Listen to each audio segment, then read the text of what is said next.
성도의 구원은 하나님 나라로의 초대입니다.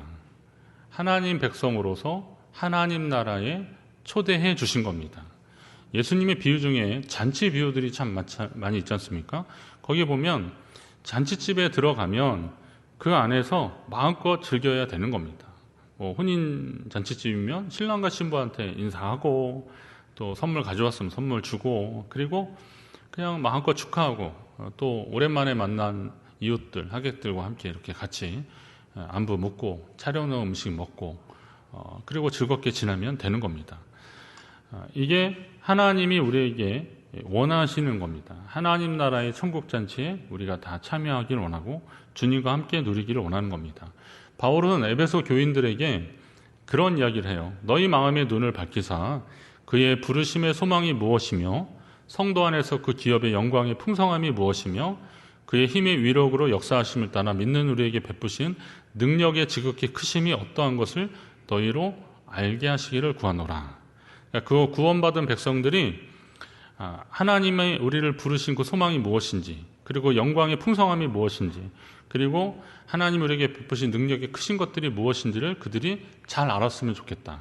다시 말해서 하나님이 우리를 구원해 주시고 우리에게 어떤 은혜와 복을 주시는지 그들이 좀 다 알고 누렸으면 좋겠다. 이런 권면을 하는 겁니다. 결국은 하나님은 우리를 구원하신 이후에 그 구원받은 백성의 그 삶에 더 관심이 좀 더 많으십니다. 구원해 주시는 것은 당연하고요. 성도로서 구원받은 이후에 삶에 대한 하나님의 관심이 있다는 겁니다. 그럼 이왕이면 하나님의 그 부르심 그리고 하나님이 차려 놓으신 그 영광의 자리, 그 은혜의 풍성함, 사도 바울은 그것을 이제 은혜의 풍성함이라고 그랬는데 우리 성도가 그 은혜의 풍성함을 다 좀 누렸으면 좋겠다라는 겁니다. 이 은혜의 풍성함이라는 믿음의 비밀을 깨닫기만 한다면 우리는 더욱 기쁨과 감사함으로 신앙생활을 할 수 있을 것입니다. 여러분이 그 은혜를 누리시기를 간절히 바랍니다. 그러기 위해서는 우선 하나님과 화평을 누리셔야 됩니다. 뭘 누리시라고요? 화평. 누구하고요? 따라합니다. 하나님과 화평을 누리자. 하나님과 화평을 누리십시오. 오늘 5장 1절에 보면 우리가 예수 그리스도를 믿음으로 의롭다 하심을 받았다면 역시 예수 그리스도로 말미암아 하나님과 화평을 누리라고 그렇게 권면하고 있습니다. 솔직히 이 화평이라는 것은 죄인된 우리가 거룩하신 하나님과의 관계 속에서는 상상할 수 없는 겁니다. 이 상상할 수 없는 관계고 상태입니다. 그런데도 예수 그리스도로 말미암아 우리가 의롭다 하심을 받았다면, 구원받았다면 이제 하나님과는 화평을 누리는 자가 되라라는 겁니다. 이게 예수 그리스도의 십자가 보혈로 비로소 가능하게 되었다는 겁니다. 그래서 성경에서는 하나님과 우리의 관계가 이렇게 화평의 관계라는 것을 표현하는 구절들이 참 많이 있습니다. 에베소 2장에도 보면 그는 우리의 화평이신지라 그러면서 둘로 하나를 만드셨는데 원수된 것, 그 중간에 막힌 담을 자기 육체로 하셨다 그랬습니다. 골로새서 1장에는 뭐라 그러셨어요?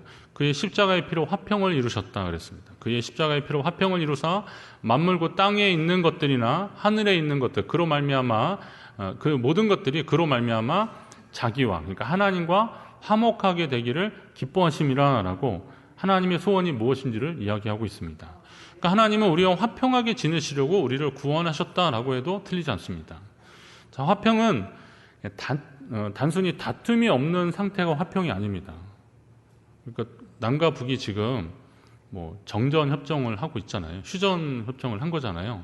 그러니까 이거는 지금 거기가 뭐 총소리가 안 나고 뭐 평화로운 것 같아도 이거는 평화가 아닙니다. 그건 진정한 의미의 평화가 아니라는 거죠. 그건 싸움이 없는 상태죠. 그러면 화평은 어떤 거냐? 단지 싸움이 없는 상태를 넘어서 서로를 이해하고 그리고 상대를 위해서라면 자기 희생도 얼마든지 감수할 수 있는 게 화평입니다. 그러면 우리도 하나님과의 이 화평을 누린다면 이미 하나님은 우리에게 내어주셨으니까 자기 아들을 내어주셨으니까 우리도 주를 위해서 주님 사랑하며 그리고 하나님과의 관계 속에서 이 화평을 누리는 삶을 살아야 한다는 거예요. 희생과 헌신만으로 하나님과 우리의 사이를 표현하는 용어로는 좀 부족합니다. 그러니까 성도는 그냥 하나님이 베푸시는 진정한 그 천국 잔치 그리고 하나님 나라 백성, 그리고 하나님이 우리와의 관계 속에서 원하시는 진정한 화평을 누리는 자로서의 삶을 살아야 한다는 겁니다. 하나님과 화평을 누리시는 저와 여러분 되시길 바랍니다. 하나님과 화평인데요, 이게 아까 말씀드렸듯이 우리의 죄됨으로 인해서는 하나님과의 화평은 생각할 어떤 그 이유가 하나도 없는 거예요. 감히 상상도 못하는 일들이었습니다. 그런데 하나님이 어떻게 하셨냐면 로마서 8장에 보니까 자기의 아들을 아끼지 아니하시고 우리 모든 사람을 위하여 내주시니가 어찌 그 아들과 함께 모든 것을 우리에게 주시지 아니하겠느냐. 그렇죠. 아니, 아들까지 주신 분인데 우리에게 좋은 것으로 주시지 않겠느냐. 이 하나님의 마음이거든요. 자, 이게 하나님의 어떻게 보면 약점이에요. 약점. 어떻게 하든 좋은 것으로 주시려고 하는 분. 그렇다면 그 하나님과의 화해의 자리, 화평의 자리로 나가셔서 여러분이 그 화평을 누리시기를 간절히 바랍니다. 화평을 누리시고요, 또 하나님의 영광을 어떻게 하라 그랬어요? 즐거워하십시오. 하나님의 영광을 즐거워하라 그랬습니다. 성도는 하나님의 영광을 즐거워해야 되는데 본문에서 영광이라고 할 때 사용되어진 헬라어 단어가 독사예요. 독사. 뱀이 아니고요, 헬라어 이름 자체가 독사예요. 단어 자체가 독사인데 이게 어떤 의미를 가지고 있냐면 어떤 것 하면 이렇게 상징적으로 생각되는 거 있잖아요. 여러분 아이스크림 하면 뭐예요? 브라보콘 이런 분들은 좀 약간 7080 아이스크림 하면 어디 게 제일 좋습니까? 그나마? 예, 베라 있어요. 저는 베라가 뭔가였지? 그것도 이제 줄임말이잖아요. 그거예요. 근데 그게 사실 원래 사람 이름인데 그걸 잘 만들고 세계적인 체인점이 되니까 아이들한테 아이스크림 먹자 그러면 의뢰 그냥 거기 가서 뭘 사오려고 그러는 겁니다. 이게 상징적인 거예요. 그거보다 더 맛있는 아이스크림들도 있고 좋은 아이스크림도 많이 있겠지만, 그러나 이제 그 동네에서 만약에 그게 있다 그러면 다른 건 생각도 못 하는 거죠. 이 독사라는 단어가 생각하는 거예요. 생각. 그래서 하나님의 영광이라고 할 때, 하나님의 영광하면 하나님과 함께 그 하나님에게서 느껴지는 독특한 이미지, 대체 불가한 생각들, 이미지, 이거예요. 하나님을 대신할 수 없는 그런 것이 그분에게 있는데 그걸 생각하면 이게 영광이라는 거예요. 하나님의 영광. 근데 저는 이 영광이라는 단어를 지난번 설교할 때도 구약에서도 말씀드렸는데 카바드라는 단어를 사용했는데 이거는 좀 묵직한 거예요. 무게가 좀 많이 나가는 거. 바위, 이게 큰 게 너무 크면 이건 움직일 수 없잖아요. 그러니까 그 존재 자체만으로도 다른 거는 생각할 수 없는 거.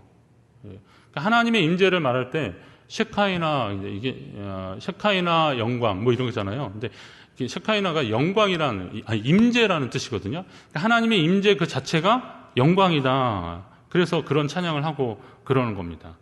그러니까 하나님은 다른 어떤 것으로도 대체할 수 없는 분이신데 그 하나님의 셰카이나 임재를 하나님의 영광으로 삼는 사람들, 이게 믿음의 사람들인데요. 자, 그러면 이거를 즐거워하라라고 했더라고요. 즐거워하라. 하나님의 영광을 즐거워하라. 저는 이 단어가 좀 독특해서 봤더니 이게 헬라어 단어를 자꾸 얘기하는 거는 이게 원래 그 서신을 쓸 때 그 단어를 선택할 때의 그 정서적인 그 배경들이 있기 때문에 그걸 알면 어떤 심정으로 이런 편지를 썼는지 알 수 있기 때문에 제가 말씀을 드리는 겁니다. 자, 이게 당연히 헬라어인데요. 거기 보면 카우카우마이라고 하는 이 단어를 썼는데 이 단어는 원래는 자랑하다라는 뜻을 가지고 있어요. 자랑하다. 우리는 그냥 즐거워하다라고 하는 것으로 번역된 것으로 읽지만 원래는 자랑하다는 겁니다. 근데 왜 그랬는지 이 단어는 사실 뽐내다, 교만하게 자랑하다라는 뜻을 좀 약간 부정적 의미를 가지고 있는 단어입니다. 그런데도 사도 바울이 굳이 이 단어를 사용한 이유는 과연 무엇일까요? 이건 뭐냐면 하나님의 은혜를 경험한 사람은 도저히 잠잠할 수 없는 거예요. 정말 하나님의 귀한 그 은혜를 경험하면 도저히 가만히 있을 수 없다는 거예요. 이제 우리 조민 전사님이 설교 때 이거 하면서 노래까지 불렀는데요. 그 멈출 수 없네 이런 찬양 있잖아요. 주날 구원했으니 어찌 잠잠하리 기쁨의 찬송 드리리. 주내 제사했으니 어찌 잠잠하리 기쁨의 경배 드리리. 주를 향한 나의 사랑 멈출 수 없네 멈출 수 없네. 어떤 심정인지 아시겠죠? 하나님의 구원을 노래하는데 나 멈출 수 없다는 거예요. 나 기쁨에 춤추리 내 모든 슬픔 바꾸셨네. 나 기쁨에 춤추리 내 모든 삶 주 안에 있네. 다윗이 법궤를 들여오는데 얼마나 신난 거예요. 예. 그래서 막 춤추는 거예요. 옷이 흘러내리는지도 모르고. 근데 부인은 그걸 보고도 아유 저 아주 주책맞게 저게 뭐냐고 그러는데 이 사람이 얼마나 기뻤으면 다윗이 얼마나 기뻤으면 그렇겠습니까? 하나님의 영광이 그 영광이 들어오고 있는데 자기 옷이 흘러내리는 것도 모르고 그렇게 기뻐서 춤추는 다윗의 마음. 이게 바로 여기에서 말하는 자랑하다, 카우카우만이라는 단어죠. 거죠. 이제 다만 한글로 번역하는 과정에서 앞에 같은 배경을 알았기 때문에 이거를 이제 즐거워하라 이런 표현으로 좀 대신했다고 보시면 되는 겁니다. 또 어떤 신학자는 이 표현을 최고로 기뻐하고 자랑하는 것이 카우카우만이다 그런 거예요. 바로 하나님을 최고로 기뻐하고 자랑하는 저와 여러분 되시길 바랍니다. 하나님의 영광, 하나님의 임재를 최고로 기뻐하고 자랑하는 사람들. 자, 그러면 하나님을 대신할 수 없는 것이 없듯이 하나님이 주시는 즐거움도 대신할 수 없는 거예요. 그래서 성도는 오직 하나님 한 분으로 기뻐한다. 이런 고백들을 찬양을 담아서 하나님 앞에 올려드리는 겁니다. 여러분이 그 하나님을 자랑하며 사시기를 간절히 바랍니다. 자, 하나님의 영광을 자랑하고 즐거워하라 그랬고요. 이제는 환난 중에도 즐거워하라 이겁니다. 이건 조금 심각한 것 같은데요. 이거 잘 들으셔야 돼요. 아니 영광까지는 좋은데 굳이 또 환난을 이야기하는 이유는 뭘까? 사도 바울이나 뒤에 뭐 야고보서나 히브리서나 이 서신서에 다 보면 이 고난에 대한 것을 피하지 않고 계속 얘기하고 있는데 이게 왜 그럴까 하냐면 우리의 믿음은 계속 성장하고 성숙해야 되기 때문에 근데 이 성장하고 성숙하는 과정 속에서 꼭 겪어야 되는 것들이 이 환난이기 때문에 그래요. 아까도 우리 고난 중에 하나님의 뜻을 알기를 원한다는 찬양이 있는 것처럼 이거는 뭐 누가 시켜서 그런 거예요. 기도하다 보니까 말씀 보다 보니까 그리고 하나님 앞에 고백하다 보니까 그런 것들이 자연스럽게 나오는 거예요. 자, 하나님의 영광을 얘기할 때 왜 환난이 나오냐? 바로 그런 거죠. 우리의 믿음이 더 성장하고 성숙하려면 이것을 거쳐야 하기 때문에 그래요. 그래서 영광과 환난은 한 세트다. 한 세트. 자, 굳이 순서를 말한다면 환난과 영광인데 이건 한 세트다라는 거예요. 한번 따라합니다. 환난과 영광은 한 세트다. 예, 골라 할 수 있어요? 없어요? 그러면 좋아요. 그런데 그런 선택권은 우리에게 없다 생각하시면 이왕이면 어떻게 해야 돼요? 자, 환난을 대비할 수 있는 마음가짐만 잘 있으면 할 수 있는 거죠. 이천에 도자기 만드는 곳을 가봤더니 그 가마가 어마어마하더라고요. 그런데 거기에 그 가마에 잘 만든 옹기나 그릇들을 이렇게 넣고 이제 불을 떼는데 입구를 막고 이제 굴뚝만 내고 불을 떼는데요. 제가 나중에 오늘 자료를 보니까 평균 한 1000도 되더라고요. 그 온도가. 이게 엄청난 겁니다. 1000도로. 웬만한 것들은 1000도면 다 녹고 깨지고 그러는데 이 잘 만든 옹기나 이런 것들은 그걸 견디는 거죠. 그리고 또 유약을 발라서 또 하고 이런 과정을 초벌하고 재벌하고 이런 과정을 겪으면서 진짜 작품 도자기가 나오는 겁니다. 그냥 시중에서 뭐 한 개에 500원짜리 막 이런 것들은 그냥 전기 가마로 굽는 그런 거고요. 근데 진짜 작품들은 그런 과정을 거친다는 거예요. 그건 장인들이 만들어내는 겁니다. 자, 그러면 그렇게 높은 온도로 불을 견뎌서 단단하고 좋은 그릇이 나오는 것처럼 이게 맑고 청아한 소리가 나는 것처럼 성도는 영광의 순간에 앞서 혹시 환난을 만나도 이 과정 속에서 주님과 함께 이겨내시고 또 승리하셔야 하는 겁니다. 그렇게 하면 우리가 말하자면 옛날엔 정금같이 순금같이 주님 앞에 나오게 되는 것이죠. 솔직히 쉽지 않습니다. 어렵습니다. 하지만 주 안에 있으면 얼마든지 가능합니다. 주님과 함께하면 얼마든지 가능합니다. 그래서 주님과 함께하는 겁니다. 예수 그리스도 안에 우리를 향하신 주님의 뜻을 알면 우리는 이것을 감당할 수 있는 겁니다. 환난을 이겨내는 과정에서 우리에게 주어지는 신앙의 유익을 한번 보십시오. 오늘 본문이 4절 5절이 그런 거잖아요. 환난은 인내를, 인내는 연단을, 연단은 소망을 이룬다라는 겁니다. 그럼 이게 이제 점층법으로 올라가는 건데 환난은 결국은 우리에게 소망을 이루는 거죠. 환난 중에 있을 때 이걸 견뎌내면 우리는 영원한 소망의 주인공이 되는 겁니다. 하나님이 이걸 우리에게 약속하십니다. 제가 언제 한번 그 축구 선수 그 박지성 선수하고 피겨 스케이팅 그 선수 김연아 선수의 봤어요. 발을 봤는데요. 근데 이게 이제 박지성 선수, 김연아 선수 발인데 왜 양말을 안 벗겼죠? 근데 하여튼 그 봤는데 이게 종목이 다른 선수인데 이 두 사람이 발이 느낌이 와요. 왜? 비슷하다. 왜 비슷한 걸까요? 박지성 선수처럼 좀 모든 축구 선수들이 저는 다 거의 이렇게 연습을 하는데 그래도 조금 더 특출난 선수들은 또 뭔가 특별한 게 있더라고요. 그건 뭐냐면 훈련을 훨씬 많이 하는 겁니다. 훈련을 다른 사람보다 훨씬 많이 하는 겁니다. 피겨 스케이팅 선수들도 마찬가지입니다. 제가 동계 아시안 게임 평창에서 할 때 한번 제가 가봤는데요. 이 점프를 딱 했는데 이게 그냥 점프만 하는 게 아니라 거기서 이렇게 몇 바퀴를 돌아서 떨어지는 거잖아요. 보통 선수들은 2번, 3번도 채 못 돌고요. 떨어지다가도 이렇게 착지하다가도 넘어져요. 그러니까 그렇게 점프를 한번 하면 넘어지지 말아라 막 계속 그러는 거예요. 넘어지지 않는 것만 해도 다행인데 이게 3바퀴 반을 돌면서 트리플 악셀을 하는데 3바퀴 반을 돌면서 우아하게 딱 떨어지는데 이게 한두 번 연습해서 되겠습니까? 그러니까 이 스케이트 안에 있는 발이 문드러지는 거예요. 예. 축구 선수들은 비 오는 날에도 공 차잖아요. 저도 어떻게 공 차다가 가죽 축구화를 딱 신고 비 오는 날 공을 차보니까요.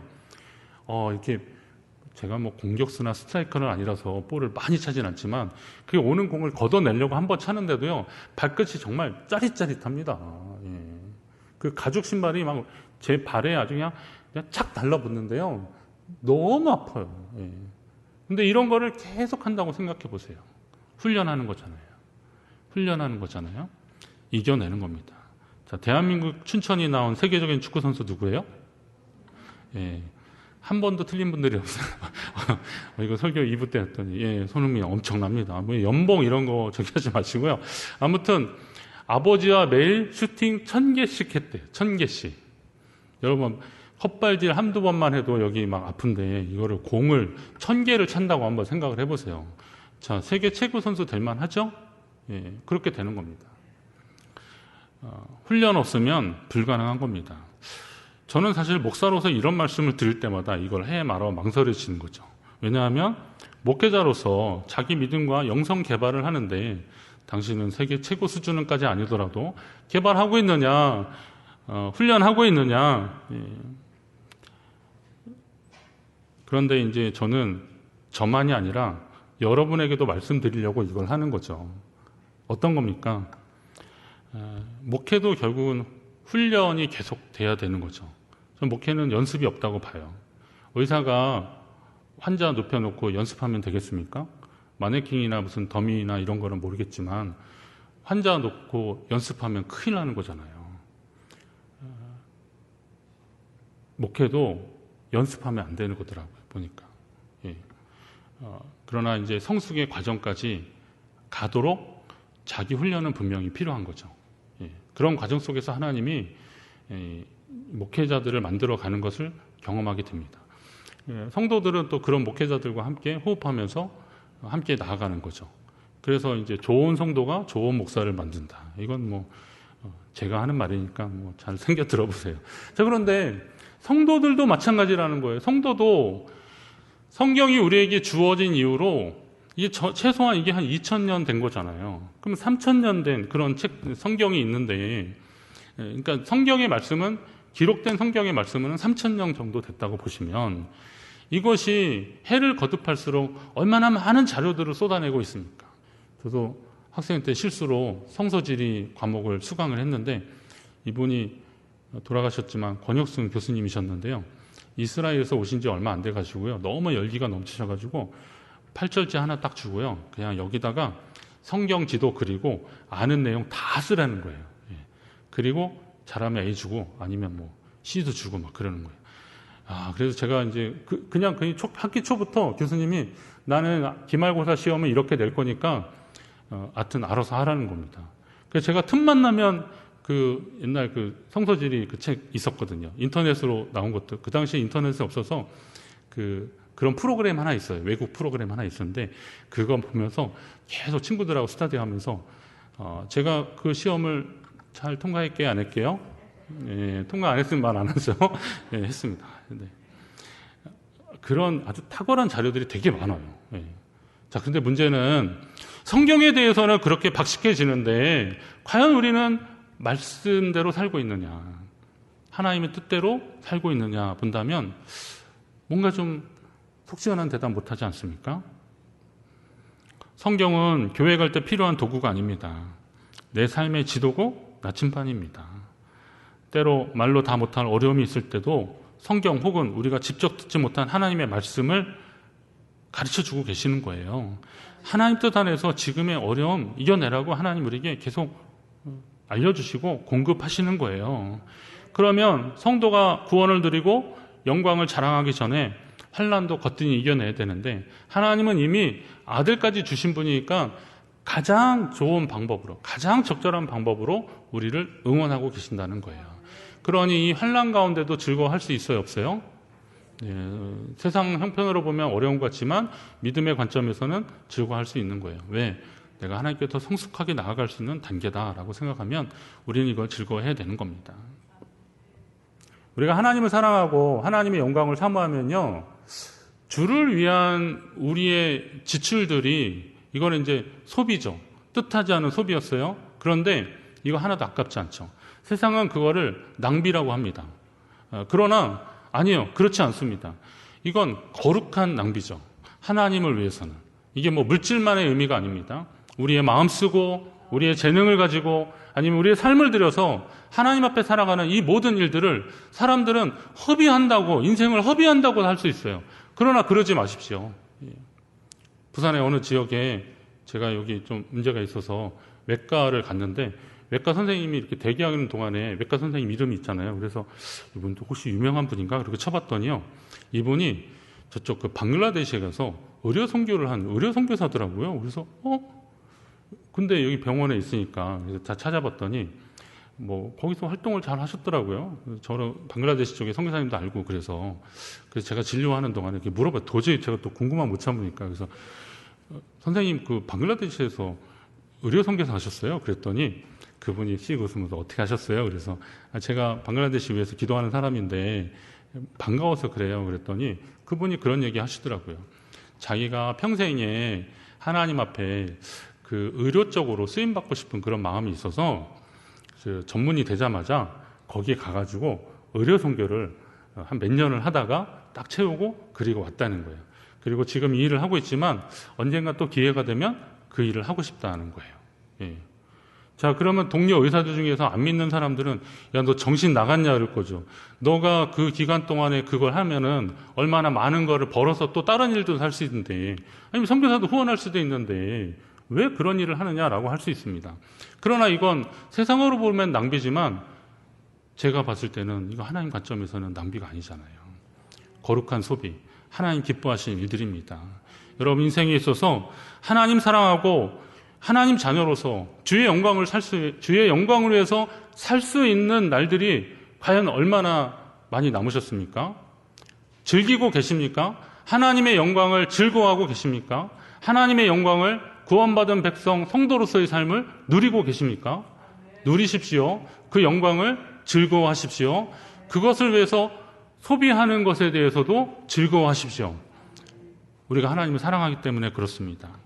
너희가 악한 자라도 자녀에게, 자식에게 좋은 것을 줄 줄 알거든 하물며 하늘에 계신 너희 아버지께서 구하는 자에게 좋은 것을 주시지 않겠느냐. 이미 아들의 생명까지 내어주신 하나님이시라면 우리를 위해서 가장 좋은 것을 주신 분이 하나님이시고 그게 하나님 마음이잖아요. 그 하나님의 마음을 아는 사람들이라면 주를 위한 헌신하는 거 아깝지 않을 겁니다. 그리고 그것도 즐거움일 것입니다. 오늘 여러분의 삶을 통해서 이 하나님 백성으로서의 삶을 누리시고 그 즐거움에 참여하는 기쁨 계속되시기를 주의 이름으로 축원합니다.